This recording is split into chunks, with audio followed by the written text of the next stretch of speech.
Brother, ikaw ang chief ng poso. Opo. Siya ang chief ng traffic. Yes po. Kasi, itong truck driver, brother, tumawag sa opisina, dala ng pagod at antok, tumigil siya doon sa malapit sa Coke. Madaling araw yon. Madaling araw po, Mga alas anong 3 oras? po, alas 3 po. Alang oras po? Mga bandang alas 3. Ngayon, brother, pasensya kung may ordinansa kayo. Hindi ko naman pinapalaki ang ulo ng truck drivers. Pero pag akong tatanungin mo, mas makakabuti, brother, na pag inaantok ang driver, Magpahinga po. tumigil, magpahinga. Kasi kung hindi nila gagawin yon dahil sa sobrang takot sa mga enforcers, baka naman yung kapamilya pa natin ang sagasaan yan. Tama. Madisgrasya. So, regardless kung may ordinansa o wala, pinapaboran ko yung truck drivers na tinitigil ang truck, nagpapalipas ng antok. No, kasi 'yon ang ligtas eh.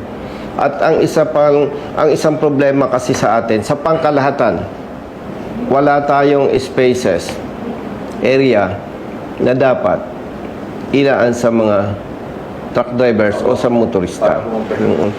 Ngayon, kung kayo may ordinansa na bawal tumigil, ibang usapin yon. So, kung may ordinansa kayo, obstruction or illegal parking. Ang hindi ko lang nagustuhan talaga, may karga siyang karne eh. No? Mabuti na lamang, base sa aming pag-uusap, merong pagtawag niya doon sa company, may biyaheng galing saan yon? Sa Lipa po. Lipa, na eksakto, malapit, papuntang Parañaque. So, dalawang issue, brother, na gusto kong i-clarify sa inyo. May ordinansa ba tayo, Hepe, na pag driver ako ng truck, pinarada ko, hindi sira ang truck, nandyan ako bilang driver? With all due respect, ang alam kong dapat gagawin, titikitan eh. Obstruction Okay. or illegally parked, attended. Yun ay sa sarili kong pananaw, yun ang tama ha. Sa lalong-lalo pa sa hindi ka naman pribado eh. Dito sa atin, lahat tayo public servants eh. So yung sa public service, yun ang alam kong tama. Ang tanong ko, brother, ikaw ang chief ng traffic. May ordinansa ba kayo na pag tumigil, Yes sir, meron po. impound? Yes sir. Pero may provision po doon, may elemento po siya. Hindi ba, nagpadala po ako sa opisina mo dahil ba? Kapatid, simplihan na lamang natin Sige po. Meron po doon, para madali. may elemento po siya doon na pag na more than 15 minutes na violate po yung towing ordinance. May tao. Paano mo nasabing 15 minutes? Sa ngayon po may body worn camera yung mga enforcers. Pero alam mo, paumanhin ha, pag sinabi mong 15 minutes, halimbawa, truck driver, truck, Yes sir. ibig mo ba sabihin, may body worn camera ako, brother, naispatan ko siya o orasan ko siya? O mag-approach ka sa kanya? Ang ginagawa po kasi yung iba, wala po yung driver. So, Hindi, wag na, simplehan natin, Hepe. Yes po. Magugulong, magmekos-mekos tayo. May driver, hindi sira ang sasakyan, at ang mabigat pa dito, may kargang karne. Ang tanong, yung 15 minutes sinasabi mo, saan mag-start yun? Kapag na makita po ng enforcer, O sige, kunwari, enforcer ako, nakita ko siya, tatakbo ang metro. Hihintayin ko yung 15 minutes? hindi sir, sasabihan siya, bawal po dyan, but not necessary din na pausapin pa siya. Bawal po kayo dyan, alis po kayo dyan, sir. O sige, point by point. May nagsabi sa'yo, bawal dyan, umalis ka. Wala po, sir. So, with your respect sir, ilang taong ka ng driver, brother? Mag-eat po. 8 years. So, alam mo ba ang batas na ang National Highway ay hindi dapat paradahan? mayroon man yung signage. Brother, excuse me. Yes po. Ha? Siyempre, tumawag sa akin. Natural, pagtatanggol ko ito. Yes po. Ang pinag-uusapan na nga natin dito, brother, Opo. may violation siya. No? Opo. Hindi na pinag-uusapan, alam mo ba o hindi? Ang pinag-uusapan dito, may violation. Yes. Keso illegally parked, attended, or obstruction, may violation. Meron. Ang nililinaw natin dito, brother, kung talaga palang ang ipinatutupad ninyo, may driver, hindi sira, impound, o sabi mo 15 minutes, sasabihan, ito talaga, hindi ito po pwedeng magsinungaling sa akin. At hepe, more than 30 years na ako sa advocacy. Yes, sir. Batang sundalo pa ako, pag may mali, pinagtatanggol ko na. At ako, itataya ko sa iyo 100%. Hindi ito magsisinungaling. Bakit, brother? Without bias. Opo. Ipalagay mo, brother, ikaw yung driver. Sabihan kita, driver, bawal dito, umalis ka, magmamatigas ka, hindi? Hindi na po. Oh. Kaya, pasensya, Sige, sir. papanigan ko ito. O, sige. Ang tanong ko sa'yo, may ordinansa. Yes po. Gusto mong sabihin na wag mo nang buksan yan kasi matatagalan tayo, may hinahabol akong oras. Alam mo, kailangan makarating ito kay Mayor. Kasi, kumpiyansa ako na hindi ito klaro kay Mayor. Kasi hindi makatao, walang public service doon. Biruin mo, inaantok yung driver, nagpapahinga, tapos impound mo yung truck. Wala, brother, public service doon. Samantalang ang tama noon, driver, bawal ditong pumarada.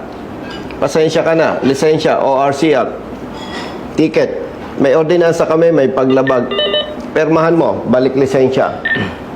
Ang babayaran niya lamang yung paglabag niya, obstruction. Eh, samantalang hepe, in-impound siya, 5,500 ang babayaran. Alam mo bang masakit nito? Magpapadala yung boss niya ng 5,500, i-deduct sa kanya.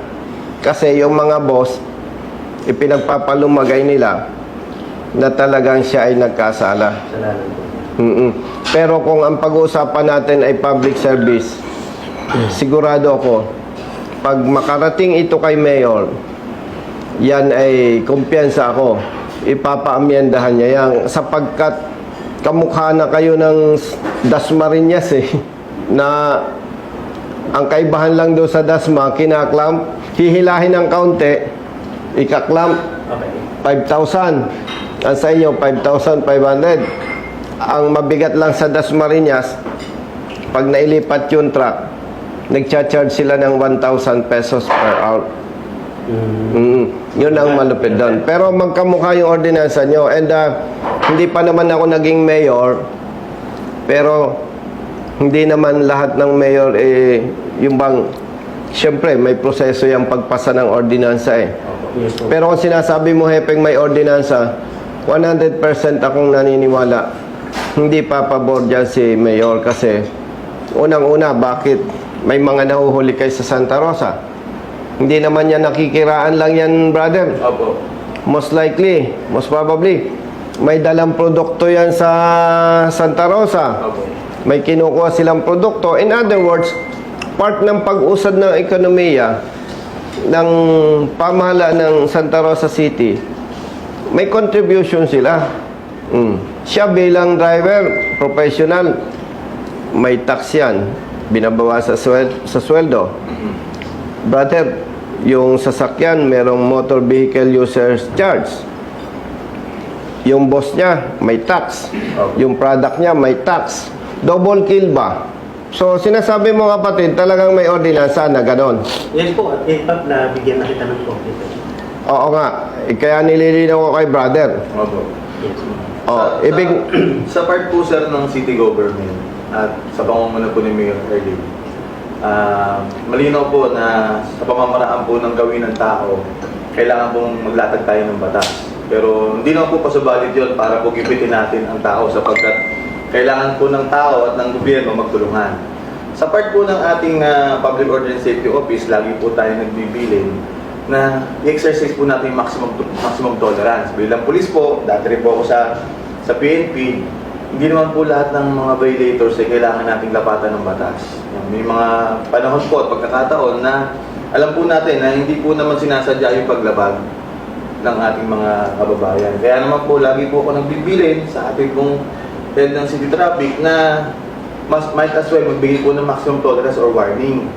Kaya po nung napag-uusapan kanina yung 15 minutes, eh siguro po kung makikita po yun ng ating traffic personnel, ang dapat po talagang maging gawin, eh bigyan lang po ng warning yung ating driver, ilista ang pangalan, sa susunod, papaliwanag po kung anong kadahilanan at pagbibigyan po. No? Actually, brother, hindi na yun ang inilalaban ko eh. Opo. Ang inilalaban ko na lang para sa kanya. Kung may ordinansa, may paglabag, Opo. tikitan. Opo. Pero yung ini-impound, Opo. may driver, hindi sira ang sasakyan, parang legal na pang-hold up na yun eh. Opo. Sa pagkakataon pong ito, talaga pong alam naman po dito sa lungsod ng Santa Rosa na pag ating pong city government sa Santa Rosa, eh makatao po, no? So, titingnan po namin ano po yung specifically nangyari sa incident na to, involving po si... Ganito, brother, hindi naman tayo nagiging bias. Very clear naman eh. Yes. May driver, hindi sira ang sasakyan, may kargang karne, in-impound.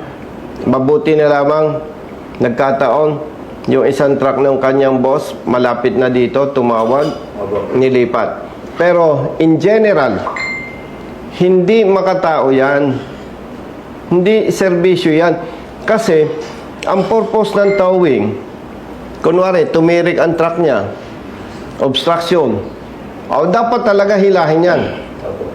At syempre, may operational expenses, may personnel expenses, ay dapat lang mag-charge. Kasi hilahin talaga yan. Walang driver, hilahin yan. Nasiraan ang sasakyan, hilahin yan. Opo. Yun ay no question asked, tama yun.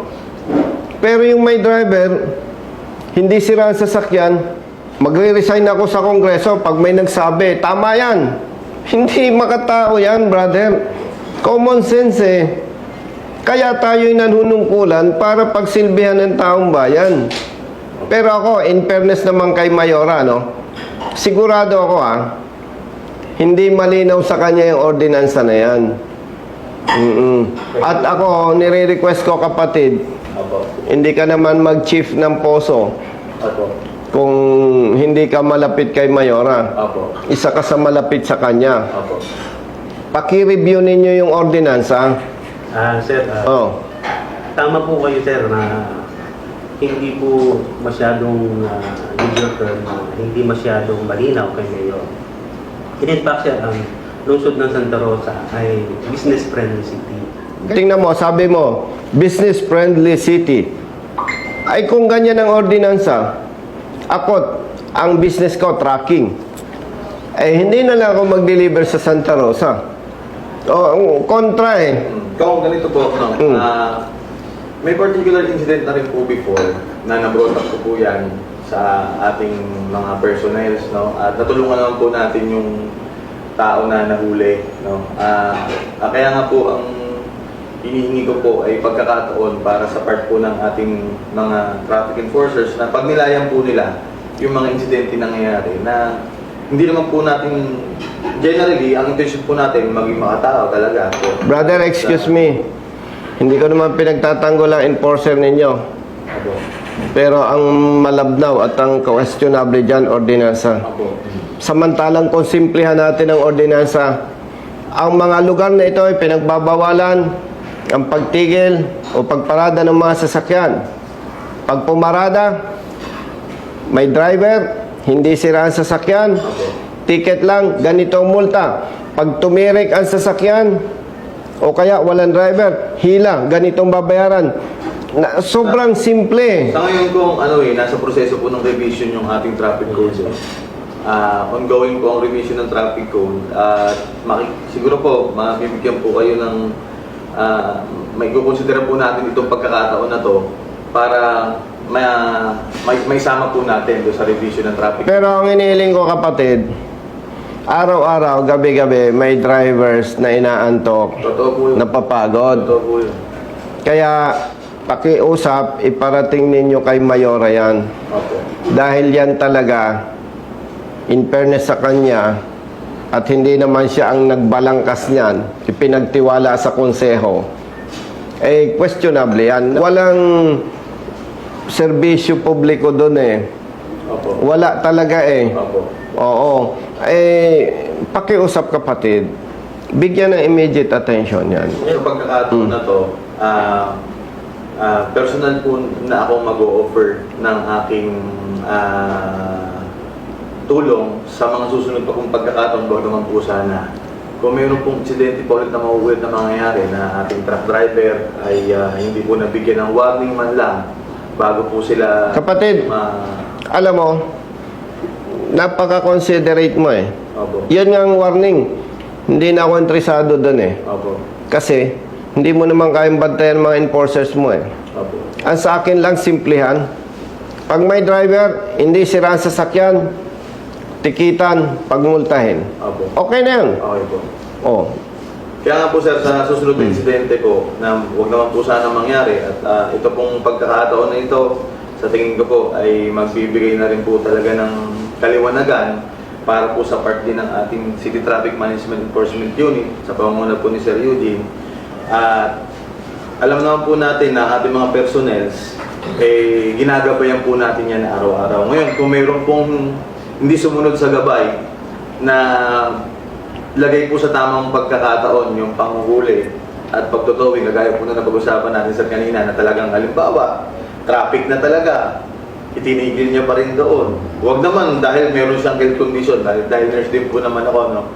Yun po talaga ay talagang may direktang paglabag sa ordinansa. Pero po sa mga kagaya po, nung binabanggit ng ating kagalang-galang na congressman at ating hinahangaan, talaga pong gusto po natin na hindi po na maulit ng insidente na yan. Na kapag po ang driver, ang intensyon po ay magpahinga, ang intensyon po ng driver ay meron pong ayusin o check-in sa kanyang sasakyan para po ligtas siya makabiyahe, makakaasa po kayo na hindi po tayo aabot sa pagtikitin po. Brother, with respect sa'yo, Apo. kasi may kapangyarihan naman ang mayor eh, Apo. na mag-utos eh. Apo. Na kung maaari, kung hindi maayos yung ordinansa, pansamantalang suspended yung implementation nun. Makakarating po sa ating ngayon. Kasi, kung ang driver, katulad nito, taga-san ka? Dasmao pero Bicol po, sir. Taga Bicol. Ilang anak mo? Sugon, Kamsor po. Ilang anak mo, kapatid? Dalawa po. Dalawa. Alam nyo, ang masamang epekto nito, pag hindi na i-correct yan, kung katulad niyang malayo ang pamilya, may dalawang anak na maliit na, may dalawang anak na maliit, Apo. ay kung sa takot sa inyo, inaantok, galing Batangas, piliting pumunta ng Paranaque, huwag nang mag-exit muna ng Santa Rosa at magpahinga. Ay wag sana, ay baka naman mamaya, ay kung kapamilya pa natin mabangga niya, magdadamay pa yan eh. Kumbaga, alam mo, ang public service, brother, hindi kailangan napakatalino eh. Apo. May counting sentido common lang, magiging mabuti ka ng public servant. Mahalaga po pinahihiral po natin yung kurso sapagkat alam po natin, lahat po ng mga kabayan natin nandiyan sa kalsada, naghahanap buhay ng Naintindihan naman kita, Master. Yes, sir. Chief, ikaw sa towing, Hindi po. Office. traffic. Sa office po. Ikaw, brother, Sa clearing po natin. sa clearing. Naintindihan ko naman kayo eh. Kasi may panangga kayo na ordinansa eh. Ang hiling ko lang, brother ha, ulitin ko. Apo. Parating kay Mayora, kay Mayor, pakiayos yung ordinansa. Yes po. Amyandahan. Kung maaari nga, mag-provide kayo ng area na mapaparadahan ng truck eh. Pero kung wala, ay pakiayos lang yung ordinansa. Paano ngayon yan? May ordinansa na ipinatutupad kayo. Regardless kung may driver o wala. Yes, sir. Hinihila ninyo. Ang babayaran niya, 5,500. Paano yan? Wala po. Tawagin mo si Bro Jerry. Bigyan mo ito ng 6,000. 5,500 plus pangkain. Yung sweldo niyang pag-absent sa trabaho, idagdag mo na. Gawin mo yan 6,500, Bro Jerry. Parang kulang. In fairness, sir, kung gusto nyo, iimbestigahan namin. Wag na. Malinaw na eh. Sir, With respect sa'yo, 300. Salamat po, sir. with respect sa'yo, salamat sa investigation. Yes, sir. Pero considering na may ordinansa kayo, wala kang may tutulong. Yes po. Ang malinaw lang dito, pumarada siya at inaantok. Ang truck niya may kargang karne. Pero dahil impound siya, mabuti, nakatawag ng responde na tsambahan, pabalik ng Paranaque. In-impound nyo, may driver, hindi sira ang sasakyan. Hindi nyo kailangan imbestigahan. Kasi paulit-ulit ninyong ginagawa yan. At ang isinasangga ninyo, ordinansa. Ako, bagamat congressman ako, at tayo magkasama sa PNP, hindi kita pwedeng utusan na kansilahin mo yung Yes po. pagka-impound. Si partner, kahit kaibigan ko, hindi ko pwedeng sabihin, pare, tawagan mo, kansilahin. Opo. Pag ginawa ko naman yun, ako na lumalabas na abusado dyan. Ang request ko na lang, itama. Pero habang hindi yan itatama, brother, hindi ako magsasawang tumulong sa motorista. Tama po. Hindi ko naman siguro ipaghihirap yan. Sa part po ng public order and safety, sa pangunguna ko po, kahilingan ko po na hayaan niyo po ako na po mag-shoulder. Huwag na, brother. Kasi po, ito pong paksang usapin na ginagawa na nagaganap po ngayon. Alam mo, brother, Malinaw po na talagang sa pamamagitan mo, may parating lang kay Mayora, itama yung ordinansa, 10 beses sobra pa kasi po na binayaran mo yung itong multa na to. Opo. Oo. Dito, ayaan mo lang muna ako. Ang request ko, itama ninyo. Kasi hindi yan makatao. Nagmumukhang negosyo. But again, in fairness kay Mayora, hindi naman siya si Wonder Woman. Para lahat alam niya. Maaring hindi niya alam yan. Pero alam ko talaga, kumpiyensado ako sa kanya, hindi niya papaboran yung ordinansa na yan. Dahil hindi makatao eh. So basta ganito ang pamantayan natin, basta tama, kampi-kampi tayo.